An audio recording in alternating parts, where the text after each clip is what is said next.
සම්මා සම්බුදු සරණයි සුපින්වත් ඔබ හැමදෙනාටම බෞද්ධ රූපවාහිනී නාලිකාව අදත් සුපුරුදු ඉරිදා දවසේ මේ වේලාවට නියමිතව සංනිවේදනය කරන බුදුමග දේශනා මාලාවේ අද දවසට නියමිත දේශනාව මෙලෙසින් ආරම්භ කරන්නේ මේ උතුම් වූ දේශනාව වෙනුවෙන් ධර්ම සභාවට වැඩම කොට වැඩ සිටින පූජ්‍යපාද පළුගස් වැවේ සද්ධාතිස්ස පින්වත් දේශකයන්න් වහන්සේ අපි පළමුවෙන් සාතුනතෙන් පිළිගනිමු. සාදු සාදු සාදු. පින්වත්නි අද දේශනාවේ දායකත්වය ලබා දෙන්නේ විශ්‍රාමික හෙද නිලධාරිණී කරුණා අල්විස් මහත්මිය ඇතුළු පවුලේ දූදරු පින්වත් පිරිස. එහෙමනම් අපි හැමදෙනාම මෙතෙන් සිට මේ උතුම් වූ දේශනාව පවත්වන්නට පින්වත් ස්වාමින් වහන්සේට ආරාධනා කරමු. සාදු සාදු සාදු.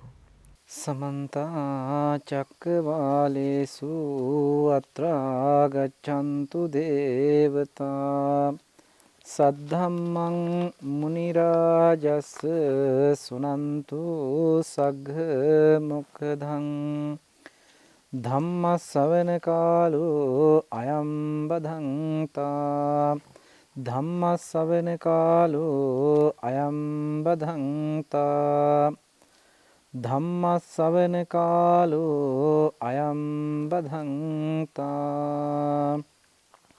නමෝ තස් භගවතු අරහතු සම්මා සම්බුද්දස්ස නමෝ තස් භගවතු අරහතු සම්මා සම්බුද්දස්ස නමෝ තස් භගවතු අරහතු සම්මා සම්බුද්දස්ස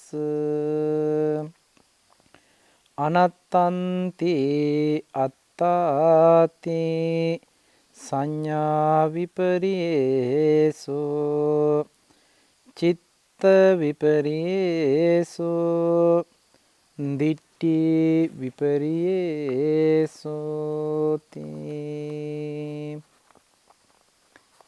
සදා වන්දනීය පූජනීය මහා සංඝරත්නයන් අවසරයි.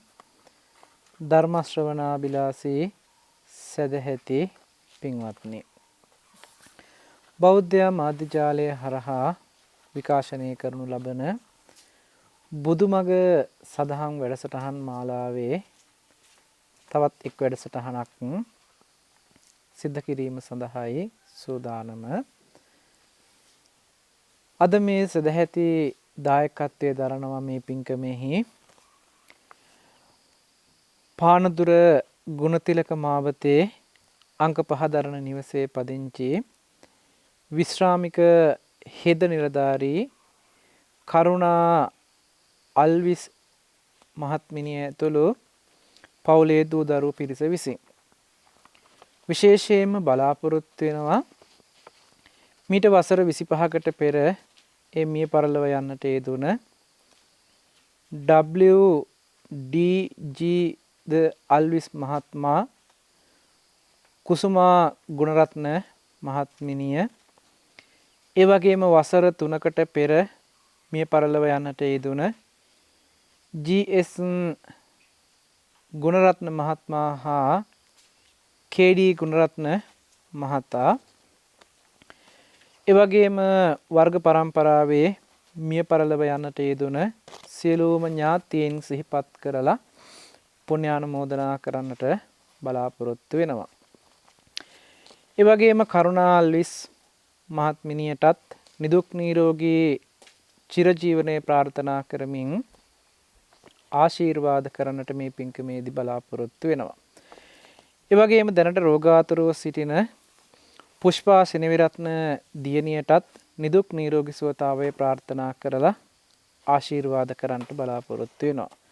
පවුලේ සියලුම දූ දරුවන්ගේ ඒ අපල උපද්‍රවයන් දුර වෙලා නිදුක් නිරෝගී සුවතාවය ප්‍රාර්ථනා කරමින් ආශිර්වාද කරන්නටත් මොනුපුරා මිනිබිරියගේ අධ්‍යාපන කටයුතු සාර්ථක කර ගැනීමට අවශ්‍ය ධෛර්ය ශක්තිය ප්‍රාර්ථනා කිරීමත් කොරෝනා වදුර ඉතාම ඉක්මනින් මෙලොවින් තුරන් වී සියලු ලක්වාසී ලෝකවාසී සියලුම දෙනාට සෙත ප්‍රාර්ථනා කිරීමත් සියලු ලෝකවාසීන්ට සසර දුක් ගිනි නිවලා චතුරාර්ය සත්‍ය ධර්මය අවබෝධ කරගෙන නිවනින් සැනසීම පිණිස මේ පුණ්‍ය ශක්තිය ආශිර්වාදයක් විදිහට ආශිර්වාද කරන්නටත් බලාපොරොත්තු වෙනවා.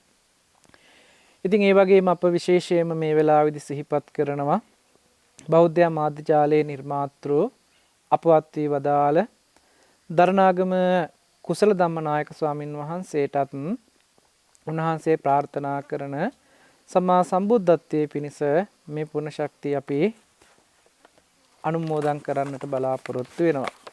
ඉතින් එහෙමනම් අද දවසේදීත් අපි මේ බෞද්ධ මාධ්‍ය ජාලය හරහා සිදු කරන ලබන බුදුමග සදහම් වැඩසටහනයි ආරම්භ කරන්නට සූදානම. ඉතින් අද මාතෘකාව වශයෙන් මම තබන්නට යෙදුනේ අනාත්මී වූ ධර්මයන් ආත්මී ධර්මයක් හැටියට සලකලා අරගෙන කටයුතු කිරීම නිසා අපිට සංඥා විපර්යාසයකටපත් වෙනවා. ඒ වගේම චිත්ත විපර්යාසයකටපත් වෙනවා. ඒ වගේම දිට්ඨි විපර්යාසයකටපත් වෙනවා කියන මෙන්න මේ දහම් කාරණයයි.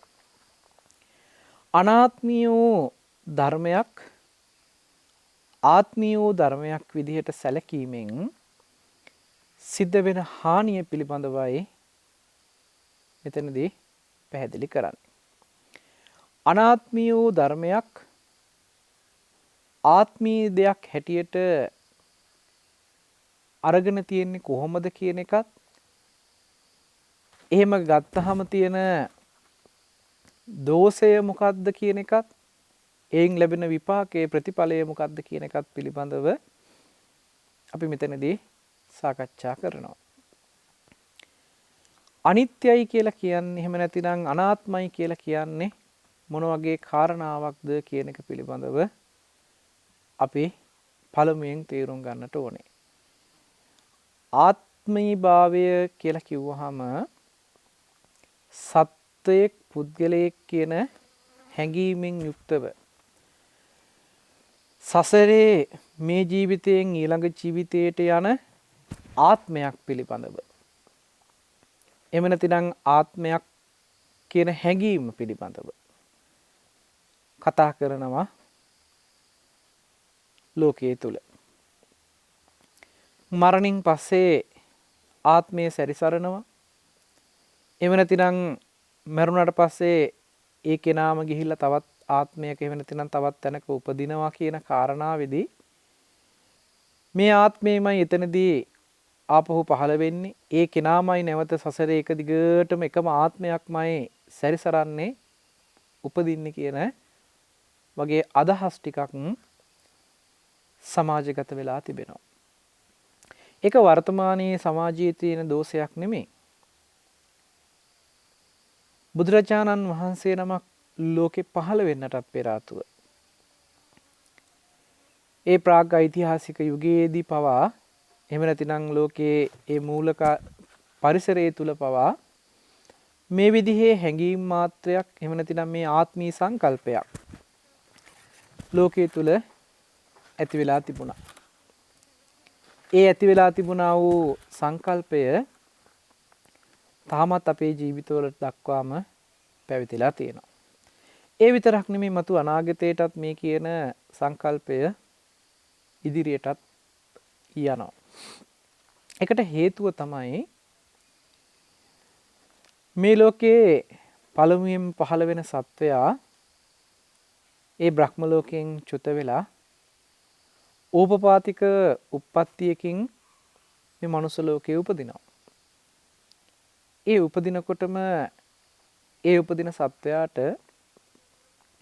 තවත් මේ ලෝකේ කිසිදු සත්වයක් දකින්නට ලැබෙන්නේ නැහැ.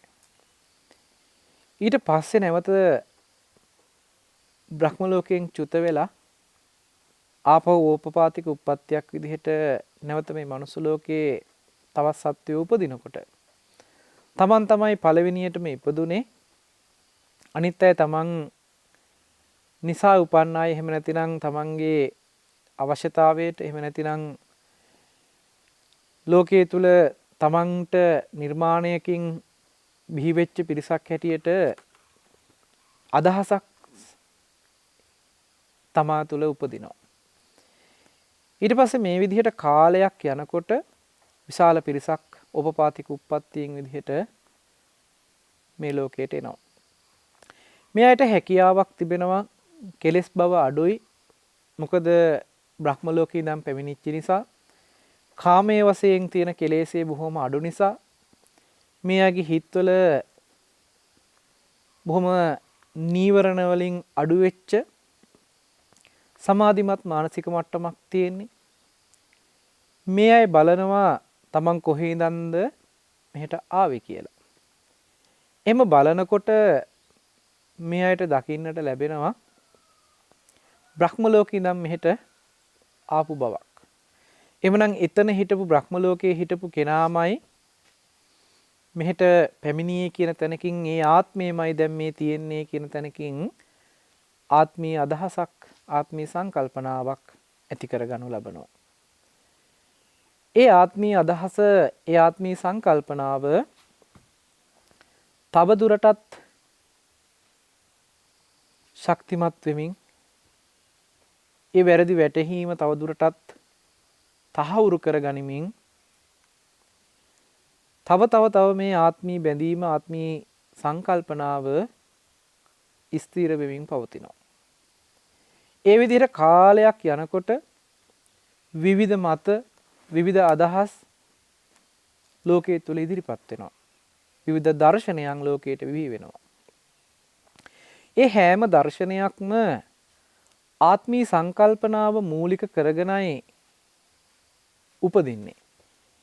එතනදී ආත්මී හෝ අනාත්මී කියන තැනකින් එහෙම නැතිනම් ආත්මයක් තියෙනවා එහෙම නැතිනම් ආත්මයක් නැහැ කියන තැනකින් ආත්මයකට සාපේක්ෂව තමයි මේ ආත්මීය අදහස ලෝකයේ තුල ඉදිරිපත් වෙන්නේ. මේ විදිහට ආත්මීය අදහසක් මුල් කරගෙන ආත්මයක් පාසා එහෙම නැතිනම් ආත්මයේ දිගටම පවතිනවා කියන තැනකින් නොයෙකුත් විදිහේ දර්ශනයන් දිට්ඨියෙන් ඉදිරිපත් කරනවා. යම් කාලෙක මේ ආත්මයයි මේ ශරීරයයි දෙකම එකක් විදිහට දර්ශනයක් ලෝකෙට ඉදිරිපත් වෙනවා. ඒක මිත්‍යා දිට්ඨියක් විදිහට අපි මීට පෙර ආතුව කතා කරලා තියෙනවා. මේ ශරීරයයි මේ ආත්මයයි දෙකම එකක් විදිහට අරගෙන මේ ශරීරයේ බිඳීමෙන් මේ ආත්මය මෙතනින් නිදහස් වෙනවා. නැවත උප්පත්තියකට යන්නේ නැහැ කියන උච්ඡේදවාදීව දිට්ඨියක් ලෝකෙට ඉදිරිපත් කරලා තියෙනවා. තවත් අවස්ථාවලදී මේ ශරීරයේ වෙනමත් ආත්මයේ වෙනමත් වූවක් ආත්මයේ මේ වෙලාවේ ශරීරයට බැසගෙන පවතිනවා. ශරීරයේ බිඳිලා ගියාම එහෙම නැතිනම් මේ ශරීරය කැඩිලා බිඳිලා විනාශ වෙලා ගියාම මරණයටපත් වුනහම ආත්මේ විනාශ වෙන්නේ නැහැ ආත්මේ මරණයටපත් වෙන්නේ නැහැ. ඒ ආත්මේ තවත් ශරීරයකට ඇතුල් වෙලා එහෙම නැතිනම් තවත් ශරීරයක් නිර්මාණය කරගෙන කටයුතු කරනවා කියන තැනකින් ආත්මී ස්වභාවය පිළිබඳව තවත් අදහසක් ලෝකයට ඉදිරිපත් කරනවා. ඒ සාස්වත දිට්ඨියට අයිති කොටසක්. ඒ විදිහට ආත්මීය සංකල්පනාව මුල් කරගෙන සාස්වතයේ සහ උච්ඡේදයේ කියන දෙපැත්තම ලෝකයට බිහි වෙලා තියෙනවා. ඉතින් මේක දීර්ඝ කාලයක් පැවතිලා තියෙනවා. අපි පුරුදු කරලා තියෙනවා. අපි අදහලා තියෙනවා. අපි විශ්වාස කරලා තියෙනවා. ඊට අනුව හිතලා කල්පනා කරලා කටයුතු කරලා තියෙනවා. මෙන්න මේ වැරදි විදිහට හිතපු නිසා කල්පනා කරපු නිසා ඒ දේවල් පිළිගත්ත නිසා තාමත් අපේ හිතවල මේ ආත්මී සංකල්පනාව ආත්මී හැඟීම ඉස්මතු වෙලා ක්‍රියාත්මක වෙනවා. ඒ ආත්මී ස්වභාවය අපිට තාමත් අපේ හිතවල දැනෙන ස්වභාවයටපත් වෙලා තියෙනවා. ඒ නිසා ඒකයි මම කිව්වේ මේක වර්තමානයේ තියෙන දෝෂයක් නෙමෙයි මේක අතීතේ ඉඳන්ම පැවතිච්ච ක්‍රමයක්. මෙන්න මේ ක්‍රමවේදය තුල විශාල දෝෂයක් දකිනවා. ඒ තමයි සසරට හේතු වෙන සසර ගමනකට යොමු වෙන නැවත නැවත දුක් විඳින්නට හේතු වෙන කෙලෙස් ධර්මයන්ගෙන් විශාල වශයෙන් පීඩාවකටපත් වෙන්නට හේතු වෙන ස්වභාවයක් තියෙනවා කියලා ලෝකයට පේන්නේ නැහැ. නමුත් මේ දෝෂය හඳුනා ගන්නවා මහ බෝසතාණන් වහන්සේලා. උන්වහන්සේලා ඒ උතුම් වූ සම්මා සම්බුද්ධත්වය කියන උතුම් පදවියටපත් වෙලා ලෝකයේ තුල ඉන්න ලෝකවාසී සත්වයන්ට මෙන්න මේ වගේ මහ විශාල රැවටීමක් මහ විශාල වැරදීමක් සිද්ධ වෙලා තියෙනවා. කෙලෙස් වශයෙන් මේ සසර තුල විශාල වශයෙන් බැඳිලා පවතිනවා. විශාල දුක් පීඩාවන් වලට උරුමකම් කියනවා. පරක් තෙරක් පේන්නේ නැහැ මේ සංසාර ගමන කියලා දකිනවා. ඒ නිසා සම්මා සම්බුදුරජාණන් වහන්සේ නමක් ලෝකයට පහළ වෙලා මේ ආත්මී වශයෙන් අරගෙන ආත්මී වශයෙන් සලකන මේ වැරදි ස්වභාවය තේරුම් කරලා දෙමින් අනාත්මී වූ ස්වභාවයක් ලෝකේ පවතින්නේ කියන කාරණාව පැහැදිලි කරලා දේශනා කරනවා. ඒ දේශනා කරන්නට ගත් එක උත්සාහයක් එක දේශනාවක් තමයි අද මම මාතෘකා වශයෙන් තබන්නට යෙදුනේ. අනාත්මී දේ ආත්මී වශයෙන් ගත්තාම සිද්ධ වෙන්නේ මොකද්ද කියන එක පිළිබඳව. ඒ නිසා මේ විදිහට ආත්ම ස්වභාවය පිළිබඳව අපි බොහෝම සියුම් විදිහට විග්‍රහ කරගත යුතු වෙනවා, පැහැදිලි කරගත යුතු වෙනවා. බුදුරජාණන් වහන්සේ නමක් ලෝකයට පහළ වෙලා අපට නොතේරෙන අපි රැවටිලා ඉන්න නමුත් ලෝකයේ පවතින හැබෑම ඇත්ත ලෝකයට දේශනා කරනවා. ඒ දේශනා අතරින් එක කාරණාවක් තමයි මේ අනාත්මය පිළිබඳ වූ දේශනාව. අනිත්‍ය දුක්ඛ අනාත්ම කියන මේ වචන තුනක් පිළිබඳව දේශනාවක් පිළිබඳව තමයි බුදුරජාණන් වහන්සේ නමක් ලෝකයට විවර කරන්නේ. එහෙමනම් මින් එහාට කියන කාරණා ටික ස්වභාවයෙන් ටිකක් ගැඹුරු බවකින් යුක්තයි. ඒ නිසා හොඳ අවධානයකින් යුක්තව සාවධානව ඊතුරු කරුණු ටික ශ්‍රවණය කරන්නට කියලා සිහිපත් කරනවා. අපිට අද අනාත්මී කාරණාව ප්‍රත්‍යක්ෂ කර ගැනීම පිණිස අපිට අද ආත්මී බවකින් හැසිරෙන ස්වභාවය පරිසරය අපි පළමුව හඳුනගමු. අපි ඈතකට යන්න ඕනේ නැහැ. තමන්ගේ පැත්තට හැරුණාම මම කියන තැනකින් එහෙම නැතිනම් මගේ පැත්තට හැරුණාම මේ මගේ ආත්මයයි කියන හැඟීමක් අපේ හිතේ තියෙනවා. මේ මගේ ආත්මය කියන කාරණාව අපිට පෙනී හිටිනවා මේ රූපකය. මේ රූපකය ආත්මයේ හැටියට අපි සලකනවා. මේ රූපකයට යම් හානියක් කරදරයක් සිද්ධ වුණාම තමන්ගේ ආත්මයම කඩා වැටුණා හා සමානව සලකනවා, හිතනවා. මේ කයට යම් පීඩාවක් වදුරක් සිද්ධ වුණොත් ඒ සිද්ධ වෙච්ච දේ තමන්ගේ ආත්මයටම ලොකු බලපෑමක් සිද්ධ වුණාසේ සලකනවා. ඔන්න අපිට එක අවස්ථාවක් ලැබෙනවා. එහෙනම් මේ ආත්මයේසේ සලකනවා මේ රූපය. එහෙම නැතිනම් මේ කය ආත්මයේසේ සලකනවා. හැබැයි මේ කයම ආත්මයයි කියන දැඩිව ගත්ත මතයම එළඹිලා සිටිනවා නෙමෙයි මේ. නමුත් යම් අවස්ථාවන් වලට අනුකූලව මේ කය ආත්මයේසේ අපිට හිතෙන වෙලාවල් තිබෙනවා. සමහර වෙලාවට ආත්මයේ විදිහට අපි සලකනවා අපේ මානසික පැත්ත.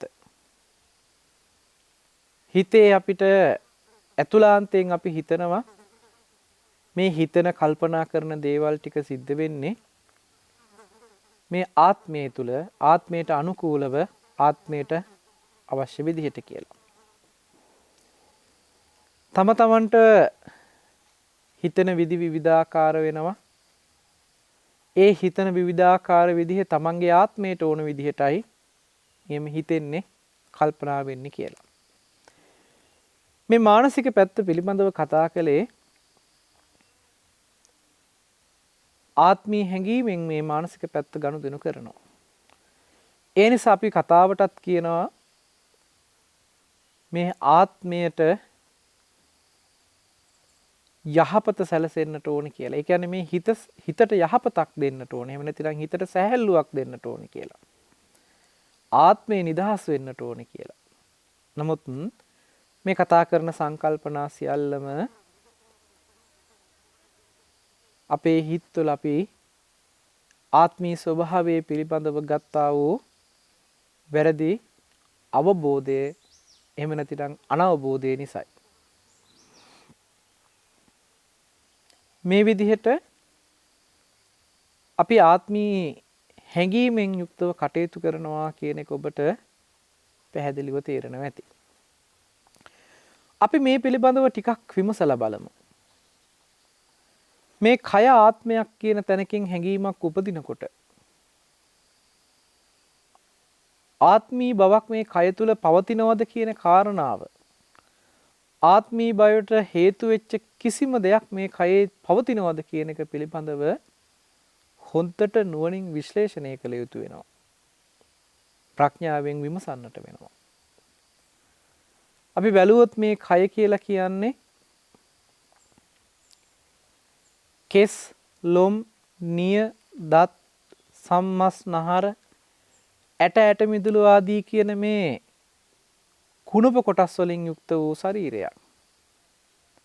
ඔබ බලන්න මේ ශරීරයට නැඹුරු වෙලා මේ ශරීරයේ කෙස් කියලා කියන්නේ ආත්මයක්ද? මේ කෙස් සැරිසරනවද? මේ ලොම් කියලා කියන්නේ ආත්මයක්ද? නිය, දත්, සම්මස්නහර, ඇට මිදුළු ආදී කියන මේ කොටස් තුලින් කොයිම කොටසක්වත් තියනවද ආත්මී වශයෙන් සලකන්නට? ආත්මී වශයෙන් කියලා කියන්නේ තමන්ගේ වසඟේ පවත්වාගෙන කටයුතු කරන්නට පුළුවන් අවස්ථාවක්. කෙස් ටික තමන්ට ඕන විදිහට පවත්වන්න බෑ. හැබැයි අපි කෙස් ටික තමන්ට ඕන විදිහට පවත්වන්නට උත්සාහවත් වෙනවා. ලොම් ටික තමන්ට ඕන විදිහට පවත්වන්නට උත්සාහවත් වෙනවා. නිය ටික, සම්මස්නහර මේවා තමන්ට ඕන විදිහට පවත්වන්නට උත්සාහවත් වෙනවා. බලන්න කෙස් ටික තම තමන්ට කැමති විදිහට කෙස් වලට නොයෙකුත් දේවල් කරමින් මේ කෙස් පවත්වා ගන්නට හදනවා. නොයෙකුත් ලස්සන කරන්නට හදනවා. නොයෙකුත් හැඩ ගන්නවන්නට හදනවා. විවිධ වූ හැඩයන් වලට කපනවා. විවිධ හැඩ නිර්මාණය කරනවා. ඒ වගේම මේ නිය ටික බලන්න. විවිධ විදිහට මේ නිය ආලේප කරමින් ආදී විවිධ වර්ණ ගන්වමින් Tamanට අවශ්‍ය විදිහට පවත්වා ගන්නට හදනවා. හැබැයි ඒ සියලුම පැවැත්වීම් Tamanට ඕන විදිහට පවත්වන්නට බෑ කියන එක අනවබෝධයෙන්ුයි කටයුතු කරන්නේ. මේ ශරීරයේ Tamanට ඕන විදිහට හසුරවන්නට පවත්වන්නට උත්සාහවත් වෙනවා. යම් මට්ටමකට හසුරවනවා වෙන්න පුළුවන්. නමුත් ඒ සියල්ල Tamanට ඕන පරිදි තමන්ගේ අවශ්‍යතාවයන් පරිදි සම්පූර්ණයෙන්ම පවත්වන්නට පුළුවන්කමක් ලැබෙන්නේ නැහැ. එහෙනම් මේ ශරීරය තුල කිසිදු අංගයක් කිසිදු කොටසක් කෙස් ගහක තරම දෙයක් තමන්ගේ වසඟේ පවත්වන්න බැරි වූ ධර්මය. එහෙනම් අනාත්මී වූ ධර්මයක් මේ කය කියලා කියන්නේ. ඒ නිසායි බුදුරජාණන් වහන්සේ අපිට දේශනා කරන්නේ මේ රූපය අනාත්මී වූ රූපයක් කියලා. රූපය කියලා කිව්වහම සතර මහා ධාතුව නිසා උපන්නා වූ උපාදාය රූපය. මේ ශරීරය කියලා කතා කරන මේ සියලුම ටික අයිති වෙන්නේ මේ රූපයට. රූප කොටසට. මේ රූපේ කොයිම වෙලාවකවත් ආත්මයක් වෙන්නේ නැහැ. අනාත්මී වූ ස්වභාවයකින් යුක්තයි. අනාත්මී වූ ස්වභාවයකින් යුක්ත වෙච්ච මේ කය අපිට ආත්මී ස්වභාවයකට මුණ ගැහිලා තියෙන්නේ ඒ ආත්මී ස්වභාවය ඇති වෙන විදිහේ සංඥාවකින් අපි මේ රූපය ඇසුරු කරපු නිසායි. සංඥාව පැත්තෙන් අපිට විපර්යාසයක් වෙලා තියෙනවා. අනාත්මී වූ රූපය ආත්මී රූපයක් විදිහට සංඥාවක් උපදවලා තියෙනවා. ඒ උපදවපු සංඥාවේ තිබෙන දෝෂය නිසා අනාත්මී වූ රූපය තුල අපි ආත්මයක් දකිනවා.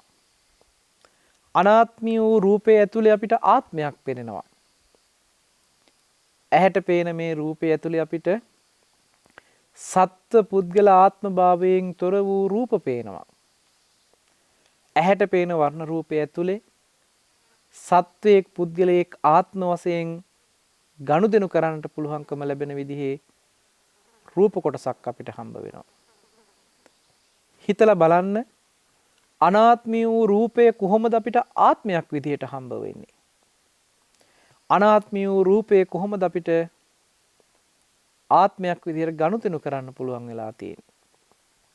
පේන රූප අපිට දෙපැත්තකට බෙදන්න පුළුවන්.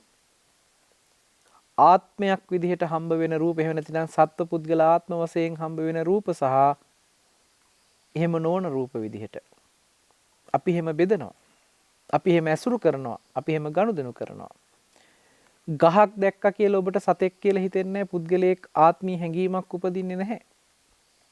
ගලක් දැක්කා කියලා ඔබට, මලක් දැක්කා කියලා ඔබට, ගෙදරක් දැක්කා කියලා ඔබට සත්ව පුද්ගල ආත්මී හැඟීමක් මේ රූපය කෙරෙහි උපදින්නේ නැහැ. එහෙමනම් ඇහැට පේන රූපය තුල අපිට සත්ව පුද්ගල ආත්ම වශයෙන් පෙනෙන රූප කොටසකුත් තියෙනවා. සත්ව පුද්ගල ආත්ම වශයෙන් නොපෙනෙන රූප කොටසකුත් තිබෙනවා කියලා රූපවල එහෙම යමක් තියෙයිද? රූපවල එහෙම යමක් නැහැ. රූපය කියලා කියන්නේ සතර මහා ධාතුවට. කොටසක් සතර මහා ධාතුව සත්වයේක් පුද්ගලයෙක්, තව කොටසක් සතර මහා ධාතුව සත්ව පුද්ගල නොවන කොටසක් කියලා සතර මහා ධාතුව බෙදන්නේ නැහැ. සතර මහා ධාතුවේ එහෙම ප්‍රභේද නැහැ. නමුත් ඒ සතර මහා ධාතුවෙන් නිර්මාණය වෙච්ච රූප ස්වභාවයට, ඒ රූප සංඥාවන් වලට හිතින් දාගත්ත විපර්යාසයන් ටිකක් තියෙනවා. විපල්ලාස ටිකක් තියෙනවා. වැරදි විදිහට කරපු මෙනෙහි කිරීමක් තියෙනවා. වැරදි විදිහට දැකපු දැක්මක් තියෙනවා. මේ වැරදි විදිහට දැකපු දැක්ම, වැරදි විදිහට කරපු මෙනෙහි කිරීම, වැරදි විදිහට හිතලා කල්පනා කරපු බව නිසා තමයි අපිට රූපේ තුල සත්ව පුද්ගල ආත්ම භාවයෙන් යුක්ත වූ රූප හම්බ වෙනවා. සත්ව පුද්ගල ආත්ම භාවයෙන් තොර වූ රූප හම්බ වෙනවා කියලා රූපේ දෙආකාරයකට බෙදන්නේ. ඒ අපේ බෙදිල්ලක්. නමුත් බුදුරජාණන් වහන්සේ රූපේ බෙදා දක්වනවා. රූපේ විභංග කරනවා. හැබැයි ඒ අපි බෙදපු විදිහට නෙමෙයි. සත්ව පුද්ගල ආත්ම භාවයෙන් තොර වූ අනාත්මී වූ රූපේ තමයි බුදුරජාණන් වහන්සේ බෙදන්නේ පඨවි ආපෝ තේජෝ වායෝ කියන සතර මහා ධාතුවට. සහ ඒ සතර මහා ධාතුව නිසා උපන්න උපාදාය රූපවලට. මේ විදිහේ සතර මහා ධාතුවත් සතර මහා ධාතුව නිසා උපන්නා උපාදාය රූපත් කියන මේ රූප කොටසට බෙදිලා යනවා. ඒ හැරෙනකොට සත්ව පුද්ගල ආත්ම භාවයෙන් යුක්ත වූ රූප කොටසයි, සත්ව පුද්ගල ආත්ම භාවයෙන් තොර වූ රූප කොටසයි කියලා රූපයේ ආත්ම අනාත්ම භාවයෙන් බෙදන්නේ නැහැ. සියලුම රූප අනාත්මීමයි. ආත්මී රූපයක් ලැබෙන්නේ නැහැ. එහෙමනම් අපි මේ කතා කළ මේ කය ගත්තාම මේ ශරීරය ගත්තාම මේ ශරීරය අනාත්මී වූ ශරීරයක්මයි. අනාත්මී වූ රූපයක්මයි. සතර මහා ධාතුවෙන් නිර්මිත එහෙම නැත්නම් කන බොන ආහාරයෙන් පෝෂණය වෙච්ච මේ ශරීරය අනාත්මයි. එහෙමනම් අනාත්මී වූ රූපයක් ආත්මී වශයෙන් සලකලා අනාත්මී වූ රූපයක් ආත්මී වශයෙන් ගනුදෙනු කරලා ඇති කරගත්තේ සංඥාව විපල්ලාසයක් එහෙම නැත්නම් විපර්යාසයක්මයි. ඒ විදියට හිතපු, ඒ විදියට හඳුනපු, ඒ විදියට කල්පනා කරපු ස්වභාවය වැරදි විදියට හිතපු ස්වභාවයක්මයි. ඒ විදිහේ දැක්මක් අපේ හිතේ ඇති කරගත්තා නම් ඒ විදිහේ නුවණක් එහෙම නැතිනම් ඒ විදිහේ අවබෝධයක්, ඒ විදිහේ වැටහීමක් අපේ හිතේ ඇති කරගත්තා නම් ඒකට නුවණ නෙමෙයි, ඒකට අනුවණයි කියලා කියන්නේ. අනවබෝධයමයි කියලා කියන්නේ. ඒකට කියනවා දිට්ඨි විපරසයකටපත් වුණා කියලා. වැරදි විදිහේ දකින දැක්මක් ඇති කරගත්තා කියලා. එහෙමනම් අපිට මේ රූපය මුල් කරගෙන අනාත්මී වූ රූපය අනාත්මී වූ රූපයක් හැටියටම අවබෝධ කරගත යුතුයි කියන පණිවිඩය කාරණය ඔබ දකින්නට ඕනේ. ඔබ තේරුම් ගන්නට ඕනේ. ඒ වගේම බලන්න වේදනාව පිළිබඳව. මේ වේදනාව විදින ස්වභාවය හේතු ප්‍රත්‍යයෙන් හටගත් ධර්මයක්. ස්පර්ශයේ හේතු කරගෙන උපදින ධර්මයක් තමයි වේදනාව කියලා කියන්නේ. මට ඕන වෙලාවට මට කැමති විදිහට මේ වේදනාව වෙනස් කරන්න පුළුවන් කමක් ලැබෙන්නේ නැහැ. මම කැමති විදිහට මට ඕන විදිහට මේ වින්දනය වෙනස් කරන්න බෑ. නමුත් ස්පර්ශය වෙනස් වෙනකොට වේදනාව වෙනස් වෙනවා. එහෙනම් අපිට ස්පර්ශය වෙනස් කරලා වේදනාව වෙනස් කරන්න පුළුවන් කියලා හිතේවි. නමුත් ඇහැට ස්පර්ශ වෙන දේ කවමදාක්වත් කනෙන් ස්පර්ශ කරන්න පුළුවන් කමක් නැහැමයි.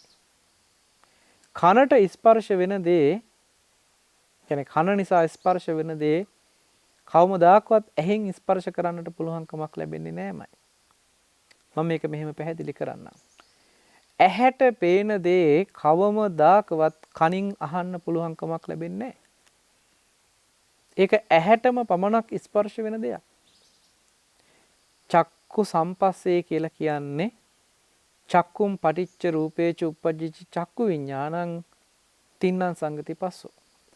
ඇහැ රූප චක්කු විඥානයේ නිසාම උපදින දෙයක් තමයි චක්කු සම්පස්සේ කියලා කියන්නේ. එහෙමනම් මේ චක්කු සම්පස්සේ කියන එක මට ඕන තැනකින් ඕන විදිහට උපද්දවන්න පුළුවන් කමක් ලැබෙන්නේ නැහැ. එහෙම ස්පර්ශයක් නිසා උපදින වේදනාව මට ඕන විදිහේ වේදනාවක් බවට පත් කරන්න පුළුවන් කමක් ලැබෙන්නේ නැහැ.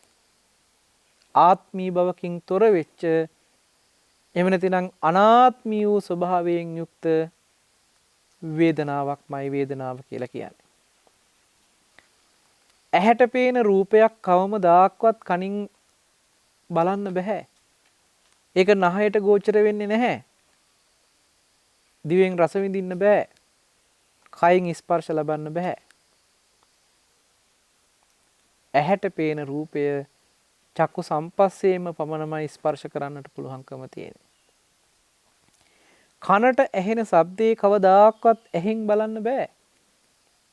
කනට ඇහෙන ශබ්දය කවදාක්වත් නහයෙන් ගඳ සුවඳක් විදිහට බලන්න බෑ. දිවට රස විඳින්න බෑ. කයට අල්ලන්න ස්පර්ශ කරන්න බෑ. කනට ඇහිච්ච ශබ්දේ කවදාක්වත් මේ ස්පර්ශයන්ගෙන් ග්‍රහණය කරන්න පුළුවන් කමක් නැහැ. කනට ඇහෙන ශබ්දය, ඒ කියන්නේ කනත් ශබ්දයක් නිසා උපදින සෝත විඥාණයෙන් පමණමයි ස්පර්ශයක් උපදින්නට පුළුවන්කම තියෙන්නේ. සෝත සම්පස්සයෙන් උපන්න වේදනාව කවමදාකවත් චක්කු සම්පස්සයෙන් ලබන්න බෑ. චක්කු සම්පස්සයෙන් උපන්න වේදනාව කවමදාකවත් සෝත සම්පස්සයකින් ලබන්නත් බෑ. එහෙනම් මම කැමති වුණාට මම හිතුවට මට ඕන වුණාට ඒ දේවල් එකක්වත් මට කරන්න පුළුවන් දේවල් නෙමෙයි. එහෙනම් ආත්මී හැඟීමෙන් කටයුතු කරන්න හැදුවට අනාත්මී වූ ස්පර්ශයක් ආරම්භය උපදින අනාත්මී වූ වේදනාවක්මයි තියෙන්නේ.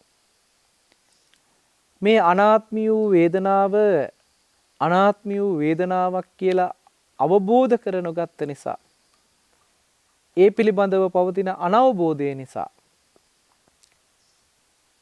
අපි මේ වේදනාව කෙරෙහි ආත්ම වශයෙන් සංඥා විපර්යාසයකට චිත්ත විපර්යාසයකට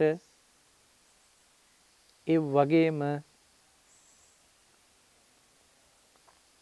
දිට්ඨි විපර්යාසයකටපත් වෙනවා. එහෙම වෙන්නට හේතු වුණේ මේ වේදනාව වේදනාවක් හැටියට අනාත්මී වූ බවකින් යුක්ත වේදනාවක් කියලා අනවබෝධ කරගත්ත නිසා. එමනම් වේදනාව තුලත් අපි සමාජය තුල ලෝකයේ පැත්තෙන් බැලුවහම වේදනාව පිළිබඳව ආත්මී හැඟීමෙන් යුක්තව හිතන කල්පනා කරන ස්වභාවය අපිට දකින්නට ලැබෙනවා. ආත්මය මුල් කරගෙන වේදනාවත් වේදනාව මුල් කරගෙන ආත්මයත් කියන හැඟීම හිතනවා. වේදනාව ආත්මයමයි කියන තැනකින් ගත්තාම උච්ඡේද දිට්ඨිය උපදිනවා. වේදනාව ඇසුරු කරගෙන ආත්මය පවතිනවා කියන තැනකින් ගත්තාම සාස්වතය උපදිනවා. මේ විදිහට උච්ඡේදයේ සහ සාස්වතය උපදින්නට වේදනාව තුල ආත්මී සංකල්පනාව ආත්මී හැඟීම හේතු වෙලා තියෙනවා. ඊළඟට සංඥාව. ඒ වගේම සංකාරය. මේ දෙක එකටම ගන්නම් මම. සංඥා සංකාරය කියලා කියන්නේ හිතන කල්පනා කරන ස්වභාවය. මේ හිතන කල්පනා කරන ස්වභාවය එහෙම නැතිනම් සංඥා සංකාරයන්ගේ ස්වභාවය තමන්ට කැමති දේවල් කැමති විදිහටම හිතන්න කල්පනා කරන්න පුළුවන් කියන තැනකින් මේ සංඥා සංකාරය ආත්මීලාසේ සලකනවා. නමුත් ස්පර්ශයට අනුරූපවමයි වේදනාව උපදින්නේ. ඒ වගේම ස්පර්ශය නිසාම තමයි සංඥා සංකාරය උපදින්නේ. එහෙමනම් සංඥා සංකාරය කියලා කියන්නේ තමන්ට ඕන විදිහට තමන්ට කැමති විදිහට හිතලා කල්පනා කරන්න පුළුවන් කාරණාවක් නෙමෙයි. එතනට දීලා තියෙන තොරතුරු වලට අනුව එතෙන්ට ලැබිලා තියෙන පණිවිඩ වලට අනුව එතෙන්ට අරගෙන තියෙන සංඥාවල හැටියට ස්පර්ශයෙන් ලැබිච්ච වේදනාවේ ස්වභාවය හැටියට එතන හිතනවා කල්පනා කරනවා කියන සිදුවීම් ටිකක් තියෙයි. මම ඔබට මේකට උදාහරණයක් කියන්නම්. මේ හිතන දේ කල්පනා කරන දේ මම කරන දෙයක් කියලා අපිට හිතෙන්නේ. මට ඕන විදිහට කරන්න පුළුවන් දෙයක් මට කැමති දෙයක් හිතන්න පුළුවන් නිදහස තියනවා කියන තැනකින් අද කටයුතු කරයි. හැබැයි ඔබ මේ කියන පරීක්ෂණය කරලා බලන්න. මේ කියන කාරණේ ඔබ පොඩ්ඩක් විමසලා බලන්න. තමන් කැමති කුසල සිතුවිලි පමණක්ම උපදිනවට නම් තමන් අකුසල සිතක් උපදිනවට කැමතිම නැතිනම් එහෙනම් මේ හිත බලන්න හිත දිහා දවසකට පහළ වෙන්නේ වැඩියෙන් කුසල සිතුවිලිද අකුසල සිතුවිලිද කියලා. තමන්ගේ හිතේ වැඩියෙන්ම උපදින්නේ කුසල සිද්ද අකුසල සිද්ද කියලා බලන්න. මේ හිතක උපදින සිත්වල ස්වභාවයේ හැටියට අකුසල සිත් નિરાයාසයෙන්ම උපදිනවා. ආයාසයකින් තොරව ස්වභාවයේ අකුසල සිත් වලට නැඹුරු වෙලා තියෙනවා. හැබැයි දැන් මට ඕනේ මං කැමති මම හිතන්නේ කුසල සිත් පමණක්ම මේ හිතේ ඉපදේවා කියන තැනකින් මම එහෙම හිතුවට මේ හිතන කල්පනා කරන ස්වභාවය කුසලමය දේ පමණක්ම උපදින්නට සූදානම් නැහැ. අකුසලයට නැඹුරු වෙච්ච අකුසලයට යොමු කරවන අකුසලයෙන් මිශ්‍ර වෙච්ච සිතුවිලි ප්‍රමාණය වැඩි. උපදින හිත් ප්‍රමාණය වැඩි. එහෙමනම් මට මගේ හිත මං කැමති විදිහට මං බලාපොරොත්තු වෙන විදිහට මං ප්‍රාර්ථනා කරපු විදිහට කුසලයේම පමණක් උපද්දවන්නේ නැහැ. ඒ තුලින් අපිට පැහැදිලිව දකින්න පුළුවන් මේ හිතන කල්පනා කරන ස්වභාවය. එහෙම නැතිනම් සංඥා සංකාර ස්වභාවයන් අපේ කැමැත්තට අපිට ඕන විදිහට පවතින එකක් නෙමෙයි. හේතුඵල දහමක් මෙතන පවතින්නේ. ඊට අදාළ හේතු නිර්මාණය වුණොත් ඒ ඵලය ලබා දෙනවාමයි. මගේ වසඟේ පවත්වන්න පුළුවන් දෙයක් නෙමෙයි මේ සංඥා සංකාර දෙක කියන්නේ. ඒ නිසා සංඥා සංකාර දෙකත් අනාත්මීය ස්වභාවයකින් යුක්තයි කියන කාරණේ අපි වටහා ගන්නට ඕනේ. ඊළඟට විඥානය හඳුනා ගැනීමක් වෙනවා නම් යම් දෙයක විඥානන ලක්ෂණයෙන් යුක්තයි. මේ හඳුනා ගැනීම කියන කාරණේ Tamanට කැමති විදිහට හඳුනා ගන්න බෑ. මම යමක් දකිනවා නම් ඒ දකින දේ මම හඳුනනවා නම් ඒ හඳුනා ගැනීම මම කැමති විදිහට හඳුනා ගන්නවා කියන තැනකින් කටයුතු කරන්න බෑ. Tamanගේ වසඟේ මේක පවත්වන්න බෑ. Tamanට කැමති දේවල් විතරක් නෙමෙයි හඳුනා ගන්නට වෙන්නේ. යම් තැනක වේදනාවක් සංඥාවක් සංකාරයක් උපද්දවලා යම් පණිවිඩයක් දෙනවා නම් ඒ දෙන පණිවිඩය තමයි විඥාණයෙන් හඳුනන්න පුළුවන්කම තියෙන්නේ. ඒ වෙනතුව මම කැමති මට කැමති මගේ ආත්මයෙන් තමයි මේක හඳුනාගත්තේ කියලා අපි කිව්වට මේක සාධාරණ නැහැ. මේක බුද්ධි ගෝචර නැහැ. ඒ සිදුවීම් ටික ඇත්ත නොදන්නකම හින්දා මගේ කරගත්ත නිසා මම කරගත්ත නිසා මගේ ආත්මයේසේ කල්පනා කරපු නිසා අපිට එහෙම සිතුවිලි උපදී. එහෙම හැඟීම් උපදී. එහෙම අදහස් උපදී. නමුත් ඒ සියලුම අදහස් ඒ හැඟීම් සියල්ලම බුද්ධි ගෝචර නොවන ධර්මයක්. ඒ නිසායි බුදු කෙනෙක් ලෝකයට පහළ වෙලා අනාත්මී වූ රූපේ අනාත්ම රූපයක් හැටියටත් අනාත්මී වූ වේදනාව අනාත්මී වූ වේදනාවක් හැටියටත් අනාත්මී වූ සංඥාව සංකාරය විඥාණය අනාත්මී වූ වේදනා සංඥා සංකාරයක් හැටියටත් මනවින් දේශනා කළේ.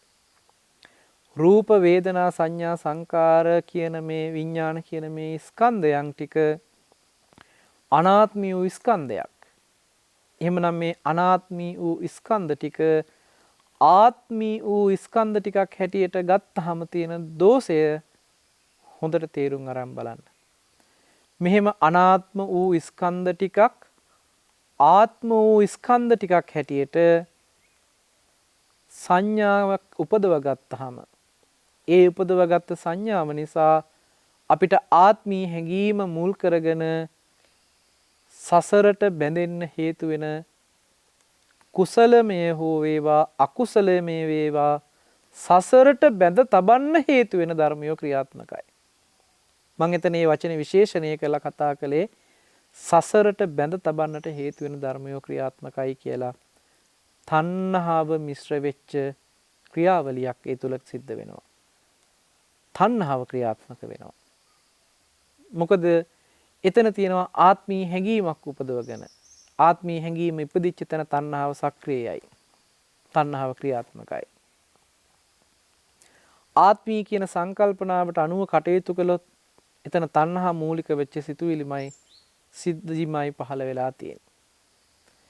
එහෙමනම් අනාත්මී වූ ස්කන්ධ ටිකකදී ආත්මී සංඥාව මුල් කරගෙන බලන්න සසර දුකට දාලා නැද්ද කියලා. සසර තව දික් කරන්නට හේතු වෙලා නැද්ද කියලා. අනාත්මී වූ ස්කන්ධ ටිකක් තියෙන තැනක ආත්මී විදිහට හිතපු සිත එහෙම නැතිනම්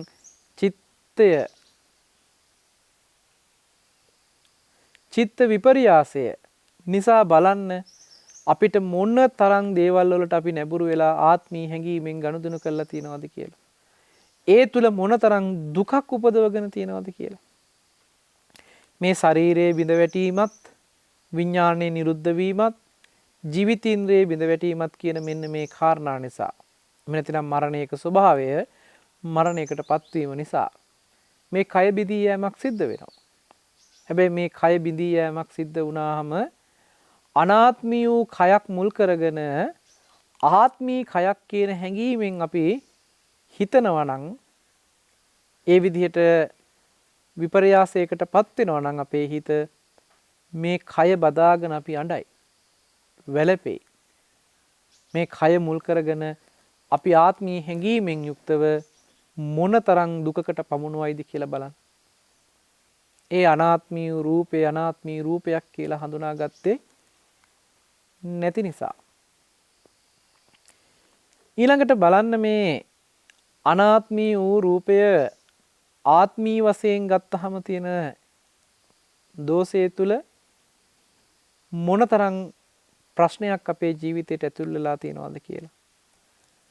මව මැරීම, පියා මැරීම, බුදුන්ගේ ලේසෙලවීම, රහතුන් මැරීම ආදී මේ ආනත්තරීය වූ අකුසල කර්මයන් පවා සිද්ධ කරන්නට මේ ආත්මී හැඟීමෙන් කරපු ක්‍රියාවලියක් හේතු වෙලා තියෙනවා. එනම් මේ ආත්මී හැඟීම මුල් කරගෙන අවීචි මහා නරකයේ විඳින්නට තියෙන අතිවිශාල දුකක් විඳින්නට පවා පමුණුවන්නට තරම් මේ ආත්මී හැඟීම බලවත් වෙලා තියෙනවා. ඒ නිසායි බුදුරජාණන් වහන්සේ අපිට පෙන්වන්නේ මේ ආත්මී හැඟීමෙන් මිදෙන්නට, සත්පුද්ගල ආත්මභාවයෙන් මිදෙන්නට සීල සමාධි ප්‍රඥා කියන ප්‍රතිපදාව අනුගමනය කරන්න කියලා. පළමුවෙන්ම සත්පුද්ගල ආත්ම වශයෙන් ගත්තා වූ වැරදි දැක්මක් තියෙනවා නම් මේ දැක්මෙන් මිදුණාම සක්කාය දිට්ඨිය දුරු වුණා කියලා කියන්නේ එහෙම. එතනදී අර ආනත්තරීය පාප කර්මයන් සිද්ධ කරමින් හෝ යම් ලාමක අකුසල ධර්මයන් සිද්ධ කරමින් සතර මහා අපායට ගත වෙන්නට තියෙන හේතුව සම්පූර්ණයෙන්ම මුදවනවා, අතහැරලා දානවා. එහෙමනම් ඒ ප්‍රධාන ඉලක්කය සපුරා ගන්නට සෝහන් මාර්ගයෙන් ඒ ඵලයටපත් වෙලා උතුම් වූ අරිහත්ත්වයේ දක්වාම ගමන් කරන්නට මෙන්න මේ දර්ශනීය උපකාර කරගෙන කටයුතු කරන්නට මේ හැමදෙනාටම හේතු සම්පත් සැලසේවා, වාසනාව උදා වේවා කියලා ආශිර්වාද කරමින් අදට දේශනාව මෙතකින් සමාප්ත කරනවා. සිද්ධ කරගන්නට යෙදුන අති උදාර පුණ්‍ය ශක්තිය, කුසල ශක්තිය පළමු කොට සියලුම දෙවියන්ට අපි අනුමෝදන් කරමු. අනුමෝදන් වේවා. දෙවියන්ගේ දිවිසුරු සම්පත් වර්ධනය කරගෙන දෙවියන්ද ප්‍රාර්ථනා කරන බෝධියකින් උතුම් වූ නිවනින් සැනසෙත්වා කියලා සාදු කියලා පින් අනුමෝදන් කරන්නට.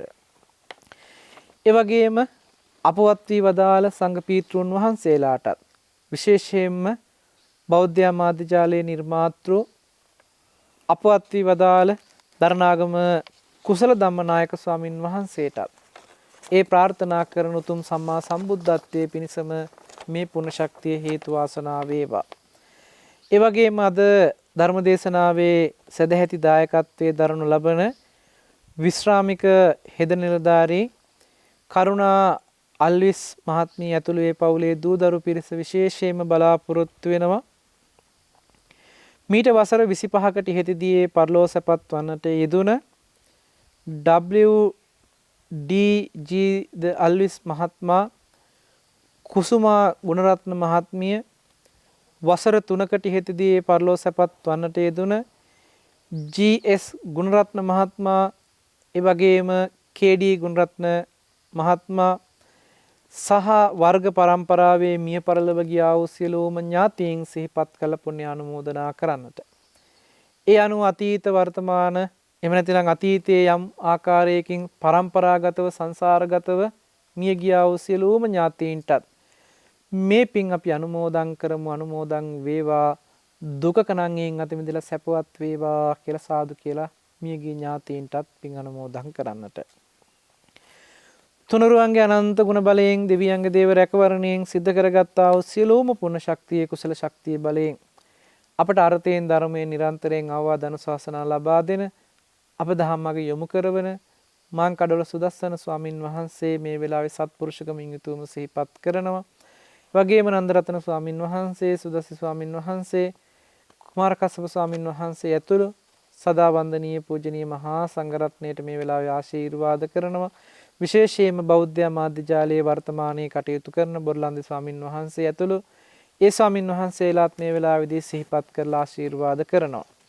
ඒ වගේම අද දායකත්වයේ දරනු ලබන විශ්‍රාමක හිද නිලධාරී කරුණාල්විස් මහත්මිනියට නිදුක් නිරෝගී සුවය ප්‍රාර්ථනා කරමින් ආශිර්වාද කරන්නටත් බලාපොරොත්තු වෙනවා.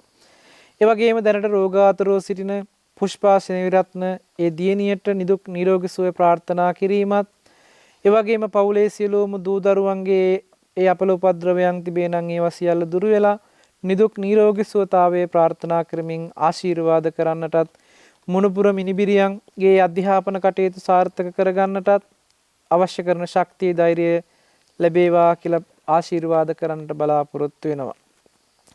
ඒ වගේම කොරෝනා වදුර ඉතා ඉක්මනින්ම මේ ලෝකයේ මුතුරන් වෙලා රටවාසී ලෝකවාසී සියලුම දෙනාට සෙත් ප්‍රාර්ථනා කරන්නටත් මේ පින්කමේදී බලාපොරොත්තු වෙනවා. සියලුම ලෝකවාසී සත්‍යයන්ට මේ සසර දුක් ගිනි නිවාලමින් උතුම් වූ චතුරාර්ය සත්‍ය ධර්මය අවබෝධ කර නිවනින් සැනසීම පිණිස මේ සියලුම පුණ්‍ය ධර්මය උතුම් පාරමිතා ධර්මයක්ම වේවා කියලා ආශිර්වාද කරන්නට බලාපොරොත්තු වෙනවා.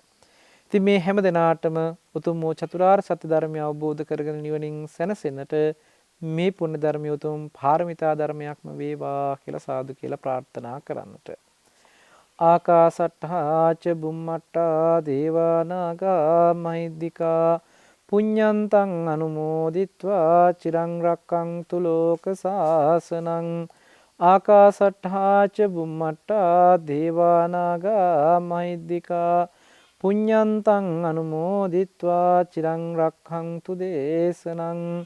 ආකාසට්ඨා ච බුම්මට්ටා දේවා නාග මහිද්దికා පුඤ්ඤන්තං අනුමෝදිත්වා චිරං රක්ඛන්තු තං සදා. හැම දිනාටම තෙරුවන් සරණයි.